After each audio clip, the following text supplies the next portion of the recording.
What kind of king reportedly strips his own wife of her institutional power, hands it quietly to his daughter-in-law, and then watches the whole thing unfold from inside the same palace, without saying a single public word about any of it? That is reportedly exactly what King Charles did. And according to sources familiar with the internal shifts now reshaping the British monarchy, this was not a sudden decision made in anger or a reaction to one difficult week inside the palace walls. This was reportedly calculated, deliberate, and years in the making. Camilla reportedly made one final demand to protect her position, and the palace did not just say no. According to accounts from those familiar with the response, they rejected it without meaningful discussion, as though the request had never been worth a serious conversation in the first place. That is not a marital disagreement. That is an institutional verdict. Tonight we are walking through the full story. How Camilla went from the most publicly criticized woman in Britain to queen consort. How Catherine quietly built more real influence than anyone credited her for. And why Charles reportedly decided the future of the monarchy had only one face worth betting on. If you really want to know what happened in full, stay until the very end. Hit the subscribe button right now and turn on notifications. You do not want to miss where this story goes. Now let us get into it. To understand why the palace is reportedly navigating its most significant internal power shift in years, you have to go back to 2005. Camilla was never supposed to be queen. This was not a hidden secret or a rumor circulating on a fringe blog. It was the actual public agreement made to manage public sentiment when she and Charles held their civil ceremony at Windsor Guildhall, the one the late Queen Elizabeth II pointedly chose not to attend. The official palace position was that Camilla would be known as princess consort, not queen. The distinction mattered enormously because the royals were not being humble. They were managing a deeply hostile public mood.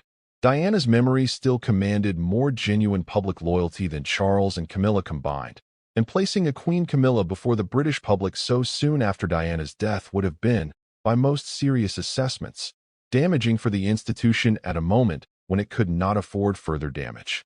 That promise lasted approximately as long as it needed to.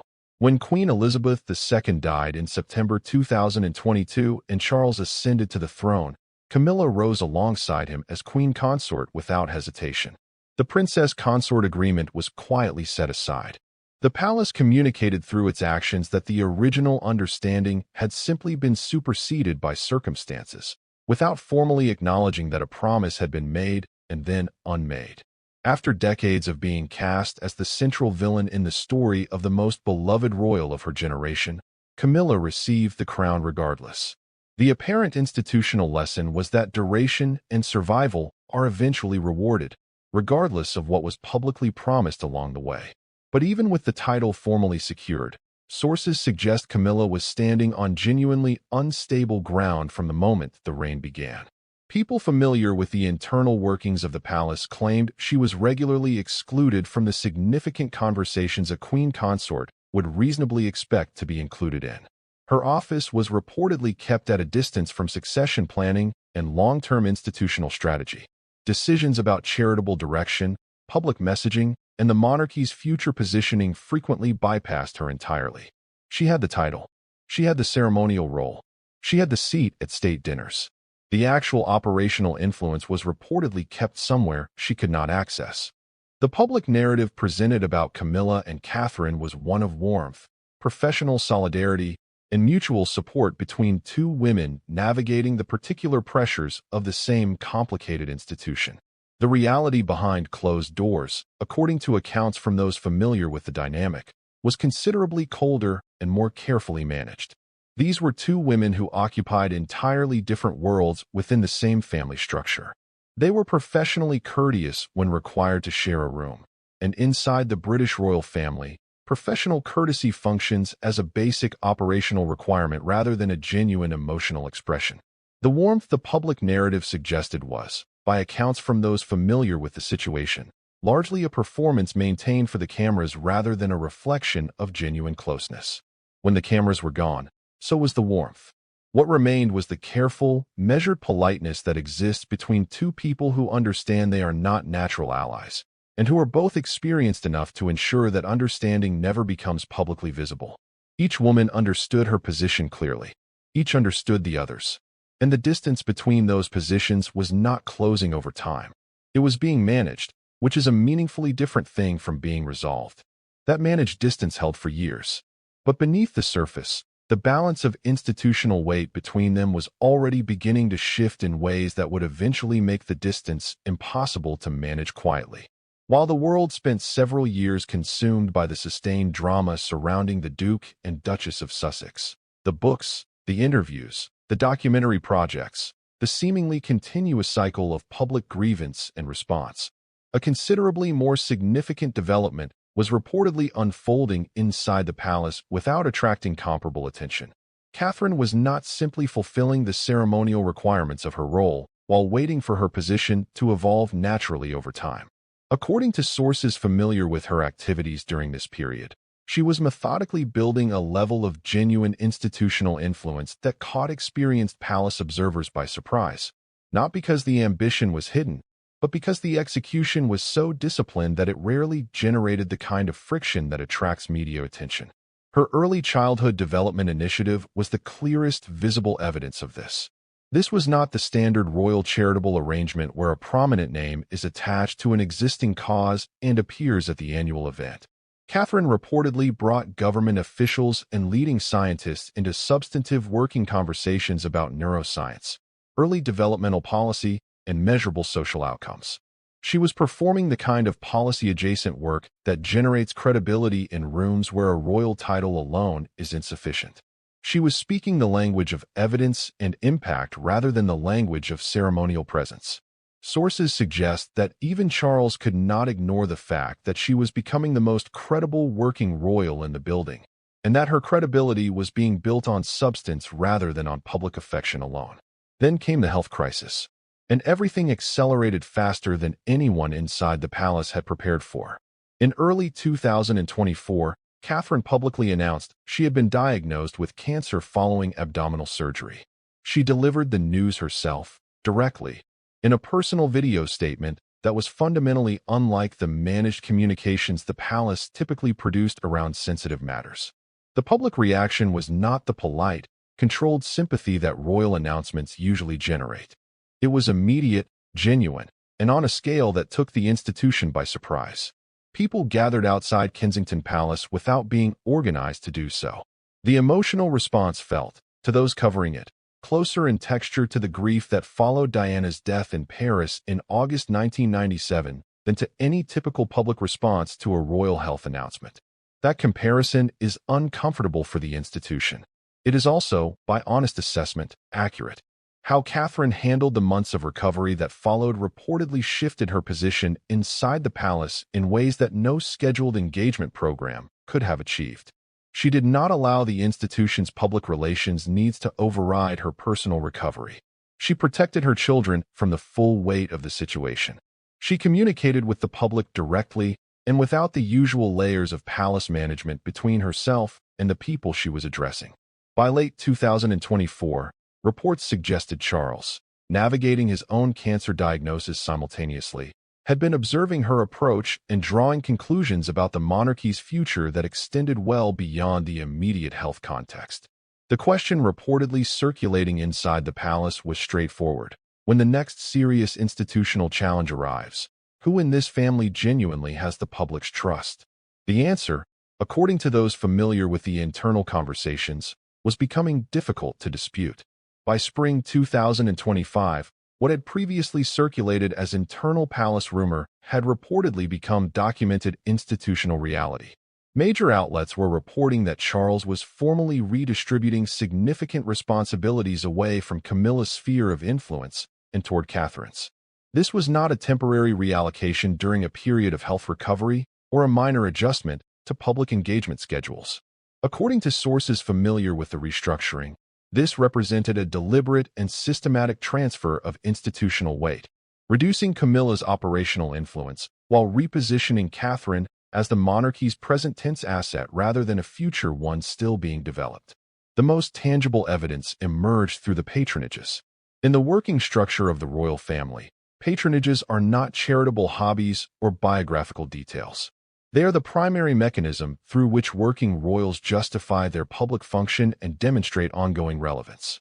They represent years of relationship building, institutional knowledge, and reputational investment. A significant patronage is a genuine stake in the family's public operation. Several of the most prominent patronages Camilla had spent years developing, covering arts organizations, literary institutions, and healthcare causes, were reportedly transferred to Catherine. These were not peripheral responsibilities.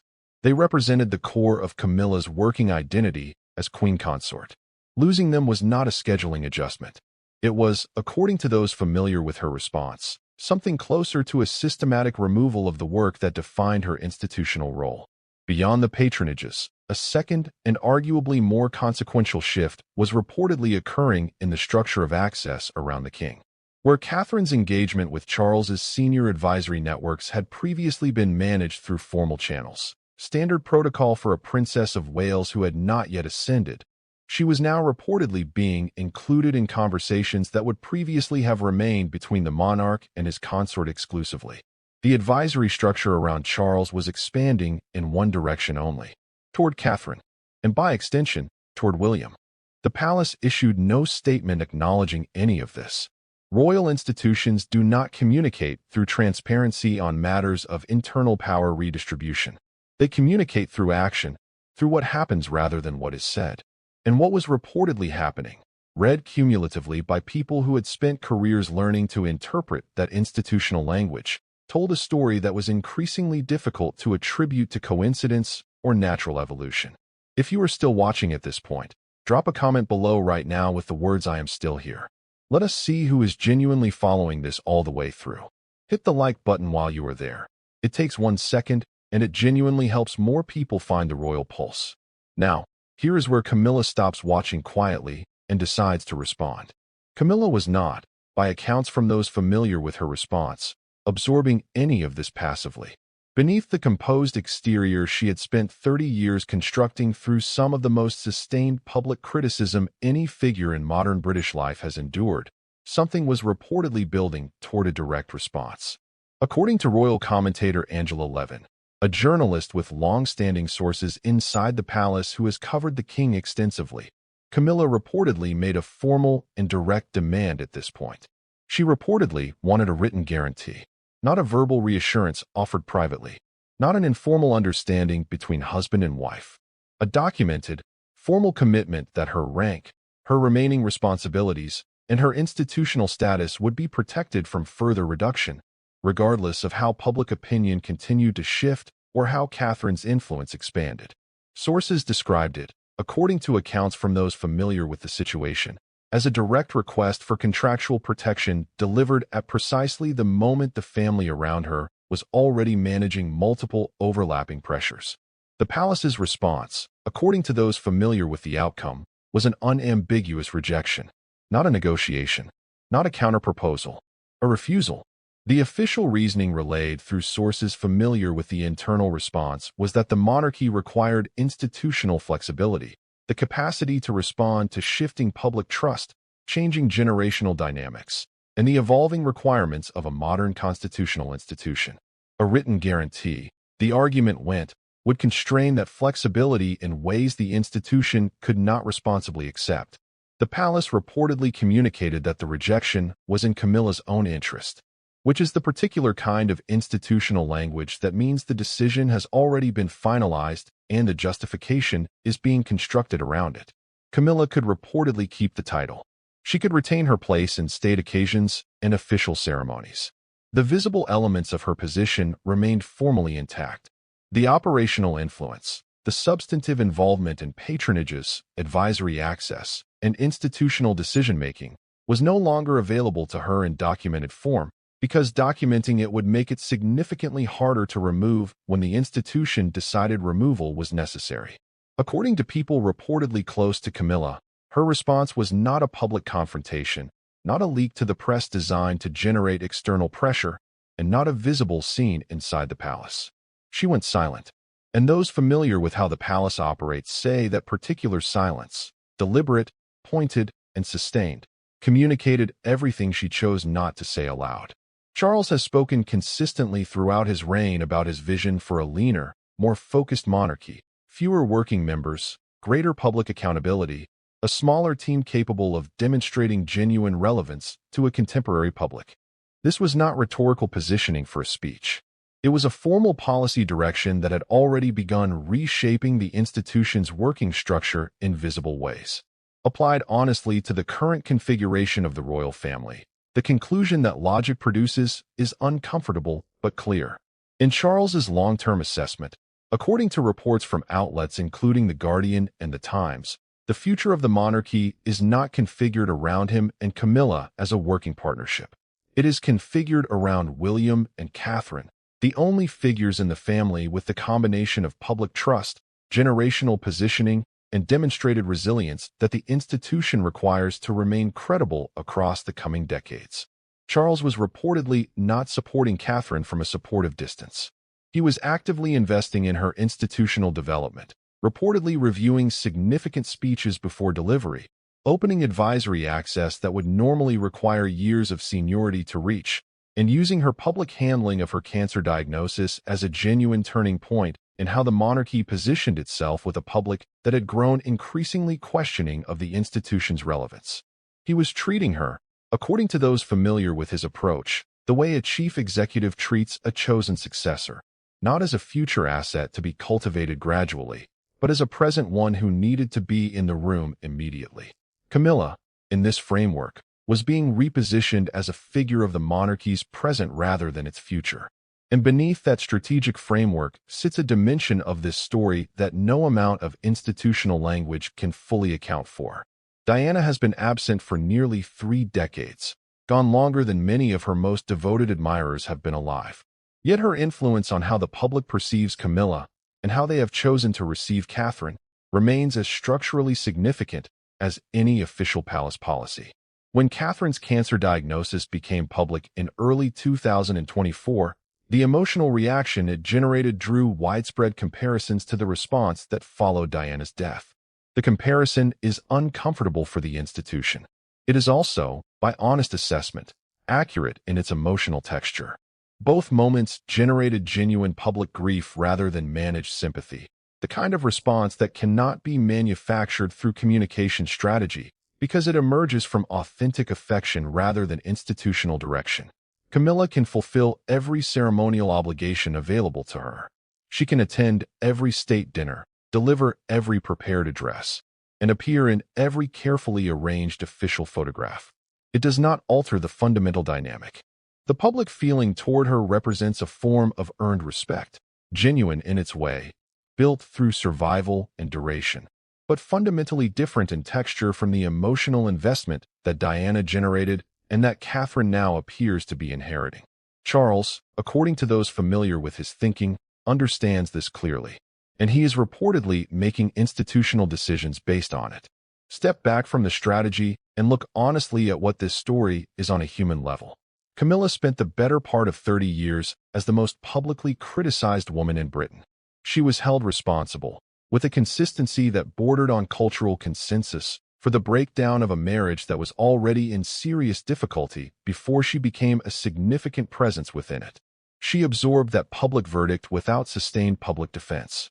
She continued to appear, continued to perform her duties across multiple roles, and gradually, across an almost implausible length of time, converted sustained hostility into something approaching grudging public acceptance. She built her position through endurance that most people in public life would not have survived. And now, according to those familiar with the current situation, that position is being quietly renegotiated because a younger figure has arrived whose public connection is genuine rather than earned through duration, and the crown has decided the brand is more viable built around authentic affection than around hard-won tolerance. Catherine did not engineer this outcome. She was managing a serious illness, protecting her children, and performing her role with a consistency and authenticity that generated public trust as a natural consequence of who she is rather than as a calculated strategy. The palace took that trust and built a power transfer around it. That is what this crown has always done. It has a long and thoroughly documented history of allowing figures to retain ceremonial dignity while systematically removing the operational substance that makes a role meaningful. The process has been refined through centuries of practice to the point where it can be executed without a single public acknowledgement that anything significant has occurred. Camilla is not being removed. She is being managed into irrelevance. And the distinction between those two outcomes is precisely what makes the situation so difficult to challenge directly or resist publicly. After 30 years as the institutional villain, she finally received the crown, only to reportedly discover that the crown was already being redistributed to someone the public had chosen to love rather than merely accept. The institution always wins. The people inside it do not always get to keep what they were promised. And Camilla, after everything she endured to arrive here, has apparently just learned that in the most personal way available. And that is where tonight's story ends. If this video gave you something real to think about, subscribe to this channel and turn on the notification bell. Drop a comment below and tell us where in the world you are watching from and what time is it right now. And give us your honest take. Do you think Charles made the right call for the monarchy's future, or did Camilla deserve better than this after everything she endured to get here? Every single comment gets read on this channel. We will see you in the next one.